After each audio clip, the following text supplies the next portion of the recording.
Indeed, your spirit is righteous. I, Leviathan, Eidolon King, shall serve you. Welcome back, everybody. Yay, we got Leviathan! So now we have a more powerful summon. And he doesn't say really anything else. You have proven your worth, Rydia. Summon me at will.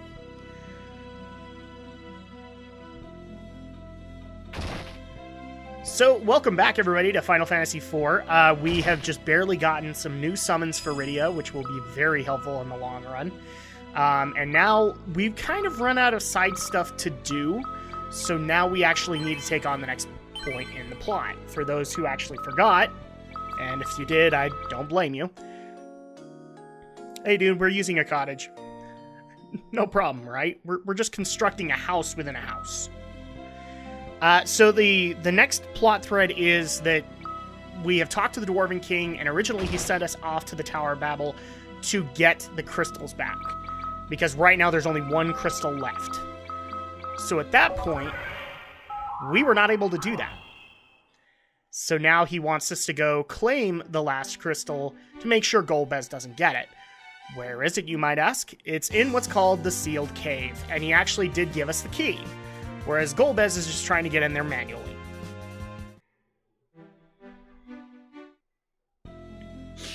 Now, I actually do make a trip back to the Sylph Cave because you can actually get them as a summon.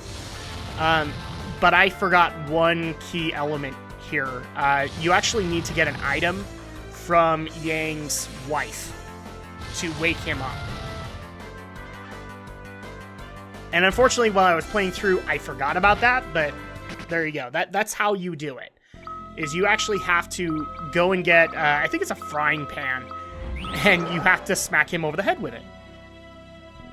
Because that's how you greet anybody in bed, especially when they tried to sacrifice their life.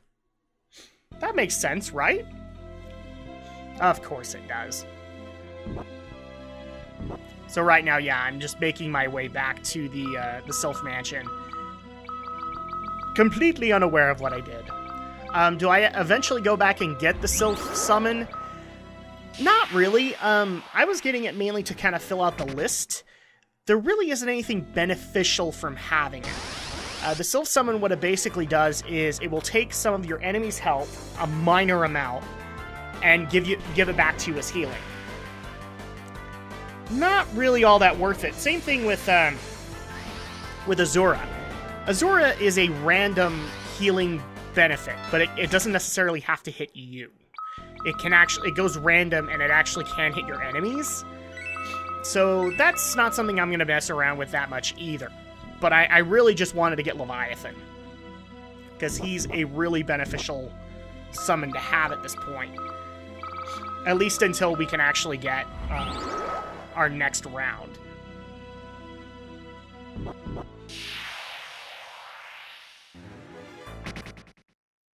Excuse me. It's allergy season, guys, but thankfully it's also past finals. So I've actually been able to play some catch-up. Aren't you all happy? I've been able to get to some games, not a whole lot, just because finals just barely ended for me. I actually went an extra week because I wanted to get some extra footage to be able to use. That, and I had major things like another episode of Gaming with the Geeks happening. And if people haven't watched that, you can go ahead and do so. We covered Mortal Kombat X, both the multiplayer and the story mode, but we also covered The Order 1886. So hopefully you guys will enjoy that. It's PS4, so we wanted to try and have a new console one. I know somebody actually did ask the question, will you eventually do one for Xbox One? Yeah, that's kind of a given. I will get an Xbox at one point. I'm just not sure when. But when we do, yeah, we'll do a showcase of it. There's a good chance some older games might be part of it. The one that comes off the top of my head is obviously Killer Instinct, because I want to be able to play that. Okay, so now we are at the Sylph Mansion. Here is Yang. He unfortunately is still out.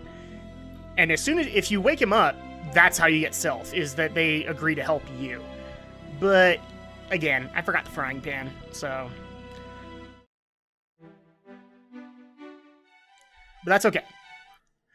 So now we are on to our next plot crucial moment, and that is to the sealed cave to get the last crystal before Golbez does. But first, we are going to stop off at the town, use an inn, because we just got through the Sylph Cave again. At least I think I did. No, this might have actually been a point where I took a grinding break, because the sealed cave is pretty hard.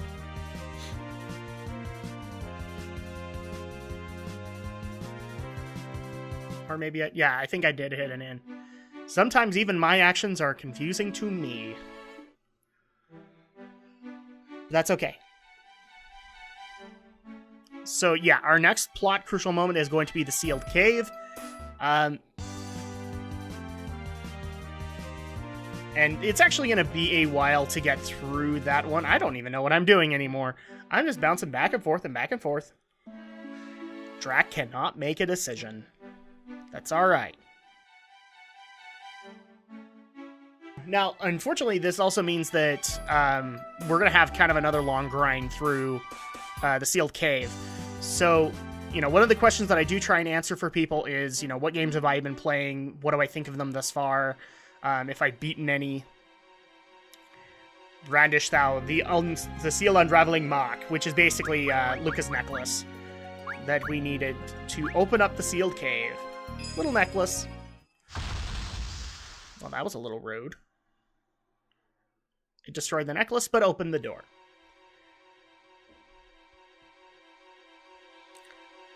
So yeah, I've been able to play a few games, but not a whole heck of a lot, just because of finals, but I was able to get to a few things.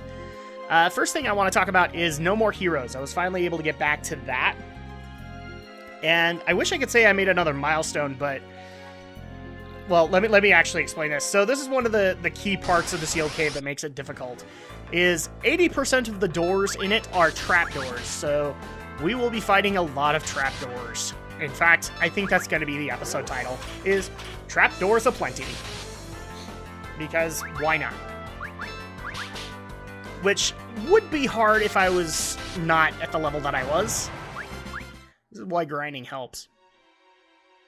So back to No More Heroes. I wish I could have made a lot more progress, but one of the things I've kind of noticed is the problem to it is it's way to pad out the game time. And that is that before you can go and take on another assassination and get yourself further up in the ranks, you have to go and earn the money. But at the same time, you also need to earn the money to upgrade your beam katana or your lightsaber and all the parts for it, plus upgrade yourself so that you have higher health. Obviously, because the next assassination is going to be harder. So I haven't been able to get as far as I wanted, but I was able to down 2 more targets. So if people remember, I took out Dr. Peace and Shinobu, which basically put me at rank 8.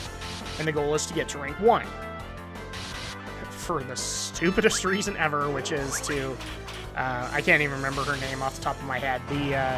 The French girl, so you can have her, sleep with you. Oh, Travis.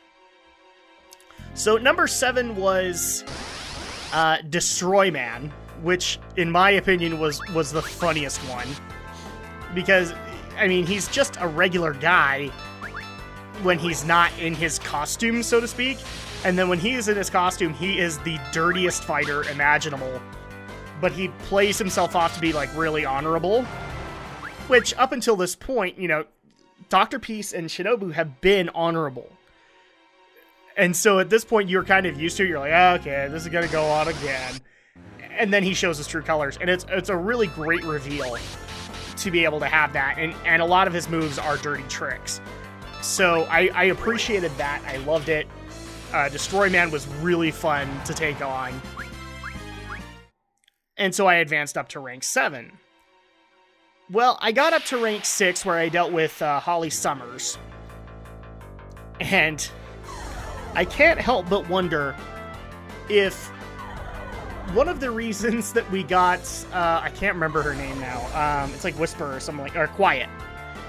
The controversial girl from Metal Gear Solid 5, The Phantom Pain. I look at her now and go, was Hideo inspired by Suda51?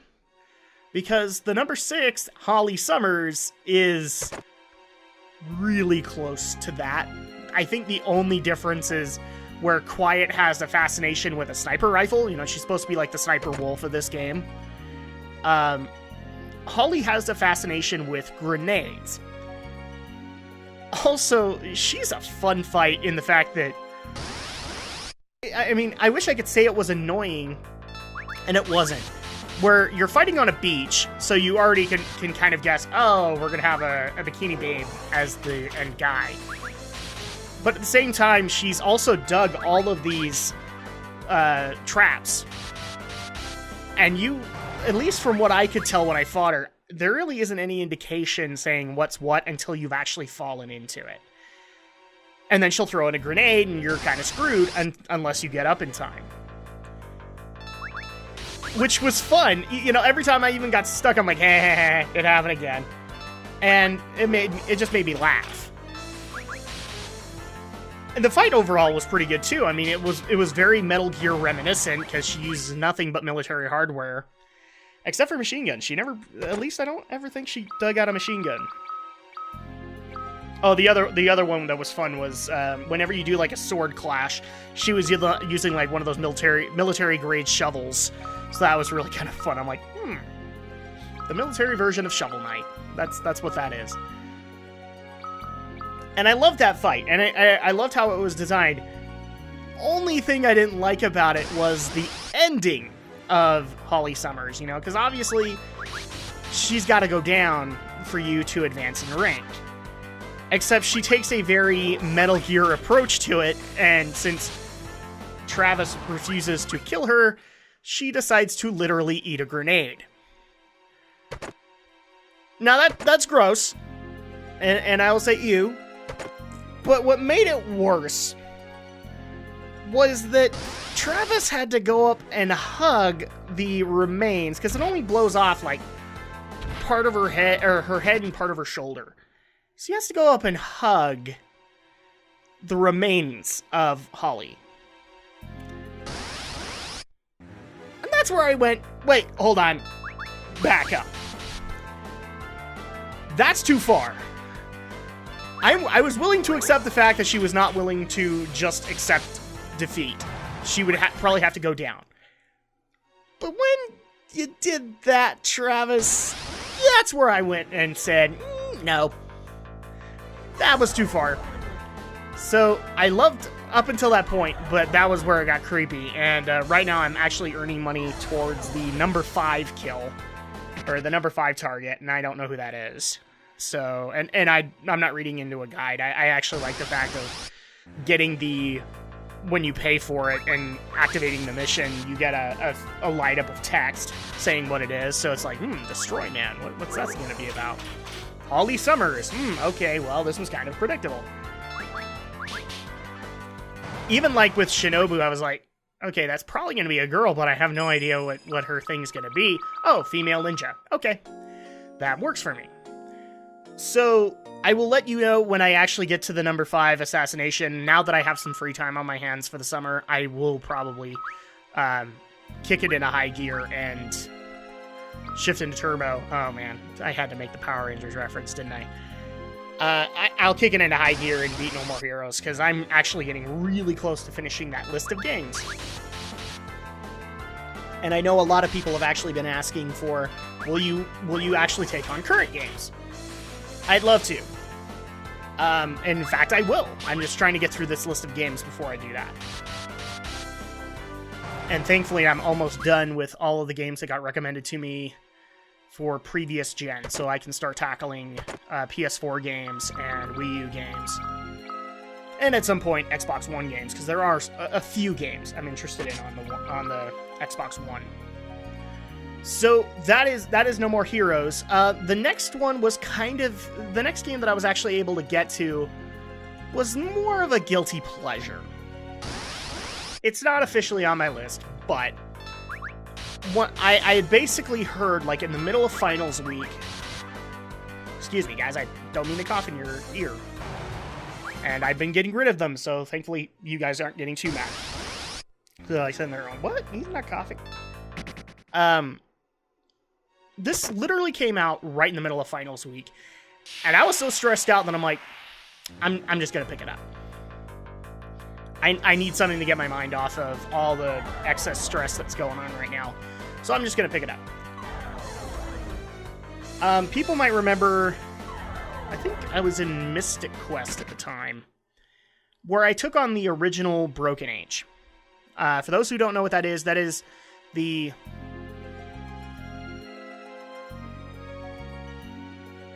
That is the Tim Schafer Kickstarter title, where he was asking for $400,000 and he earned about $3 million, I think. And was able to bring on voice talent like Elijah Wood, Jack Black, Jennifer Hale. I'm trying to think of some other ones that I recognized. And so, but he left it half finished because he was still working on it, and unfortunately the budget ran dry. So he actually used Broken Age Act 1 to fund Act 2. And hit his goal and did all the stuff that he needed to do. So Act 2 just barely released. And I actually have been getting asked what I thought about it. I finished it. And where I know a lot of the reviews were complaining that it's good except for the fact that you go through a lot of familiar ground. I kind of saw that coming. When the end of Act 1 happened, I'm like, okay, there has to be a reason why they literally switched places. Oh, here's why. You're probably going to go through what remains of Shay's ship with Vela and kind of the aftermath of Mog Chothra with Vela, or with Shay. That was not surprising to me. What was surprising to me, and I actually am not going to spoil this too bad because I want people to go and play it. This is probably one of the best adventure games to come out in a while. I know I've stated that I loved The Wolf Among Us last year, but Broken Age is kind of a call back to the old LucasArts adventure games, which we won't ever get again. And so I will miss that, but I love the fact that this is kind of a nod back to them. And it's also a unique idea.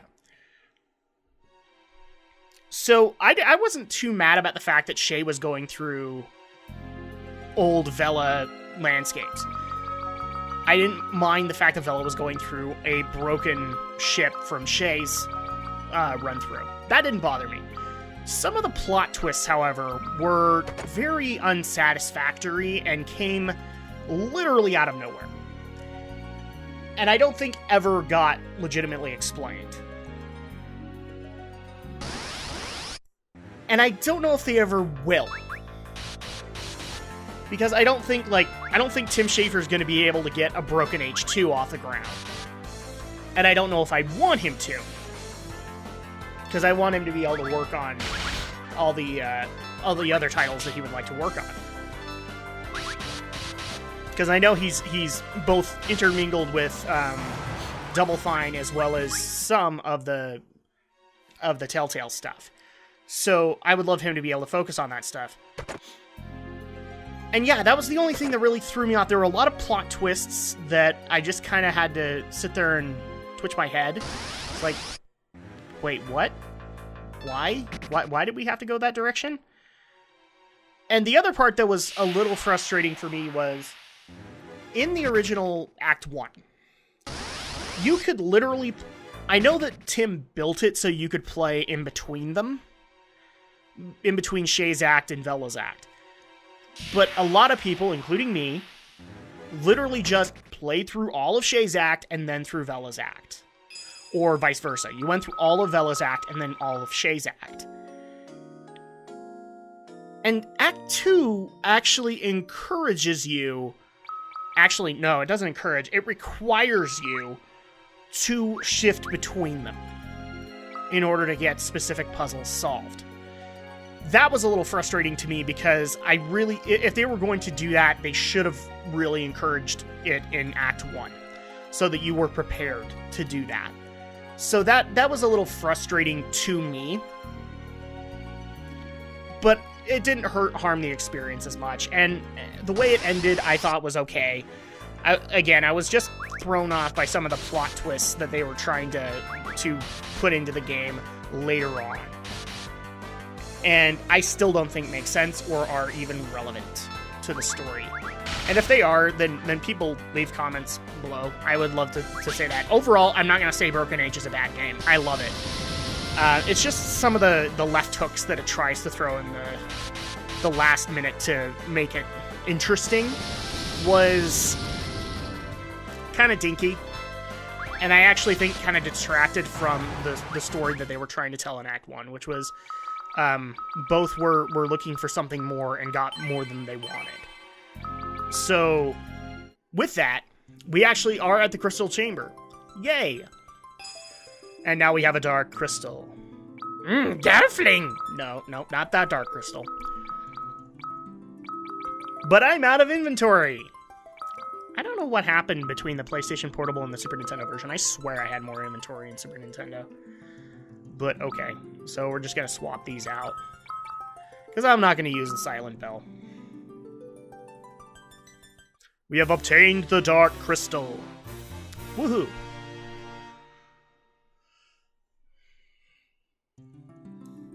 And now it's time for us to get on out of here. However, we're going to go ahead and use our usual... Oh, wait, we can't. Teleport's not allowed in the sealed cave. We didn't do it. The walls! They're moving! Removing the crystal must have triggered it. So much for a smooth exit. So I love this boss fight just because of how out of the blue it comes. The demon wall is basically... as you can see, the wall is slowly moving towards you, and you have to kill the wall before it kills you. And I've gotten to the point, like as a kid, I could not beat this guy fast enough. Because, given the active time battle system, he can get in turns while you're trying to strategize. And he's a rock creature, so obviously I don't know how to necessarily hurt him, and I didn't know about Leviathan. Leviathan is really kind of a clincher here for winning against him. But since we're probably going to win on this, I'm just going to kind of give a little nod. So if you cannot kill him fast enough, he will eventually get to your players, and then you will just start slowly killing them off. Basically under the premise that he's crushing them. Or he can petrify you. So, I just love this fight. It was so awesome to look back on and just go, oh my gosh, I forgot about this fight! And to the people who want to say, no, Final Fantasy VII did it first! Nope, right there. That's why when I played through 7 and I saw that, I'm like, oh, that's a nod! That's a nod to 4! And they've never done it since. The demon wall, or a wall-like boss. And I know what I'm saying. The wall is a boss. But you know what? Ultima made the floor a boss. Or at least an encounterable monster. So, are you really going to fault Final Fantasy for kind of taking the same idea? No. It's a cool idea. It's a really great kind of Indiana Jones-esque way to do that. Now, is it weird that a demon's coming out of the wall? Yes. They could have just done the wall. But then I have a feeling they'd be criticized in this day, especially in this day and age. It's a wall. You're fighting the wall. So, again, Ultima, we fought the floor. And there we go. The demon wall is dead.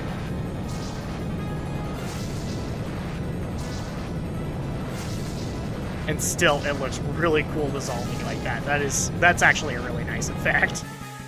Alright, so the demon wall is taken care of, and now we need to get out of here. Alright. Nothing to it. Yeah, let's go ahead and get out of here before any other booby traps activate. I think that'd be a great idea. So yeah, if you guys don't like my opinion on Broken Age Act 2 or think I'm being too harsh or whatever, leave a comment below. I do read them. And who knows, you might be right. I actually just want to get into the discussion. I want people to play this game. Obviously, since a lot of effort's been put into it, and I appreciate Tim Schafer, and I want him to still get work. And obviously, he's gotten work after this, but I want him to continue working. But that's going to go ahead and do it for this week. So next week, we're going to go ahead and get out of this sealed cave.